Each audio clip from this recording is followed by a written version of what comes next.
Republican lawmakers are feeling vindicated for opposing a $40 billion Ukraine aid package after a CBS News report showed that only 30% of the Western weapons flooding into the country are actually making it to the front lines. This is one of the reasons I voted no, U.S. Representative Marjorie Taylor Greene said on Twitter. Greene was among 57 House Republicans who voted against a massive aid bill. The CBS story noted that with nearly $60 billion in U.S. and Western European aid approved for Ukraine, most of the weaponry has failed to get through to Ukrainian fighters. Amnesty International Senior Crisis Advisor Donatella Rivera told CBS that there is really no information on where the weapons are going.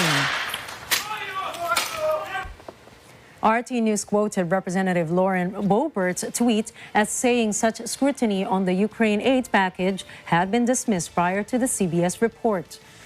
Boebert added that the majority of the Ukraine aid is a scam. U.S. Senator Rand Paul also delayed the Senate's vote on the Ukraine aid bill by insisting on adding a provision that would appoint an inspector general to monitor how the money was being spent. But his colleagues refused to include the oversight requirement and passed the massive package a few days later. Greene, Boebert, and other lawmakers who voted against the aid bill were branded by critics for failing to support Ukraine. However, just a while ago, CBS partially retracted its documentary. It said it was updating the report that said only 30% of military aid for Ukraine reached the front. The documentary angered some in the Ukrainian government, but CBS admitted that the figure in question was out of date.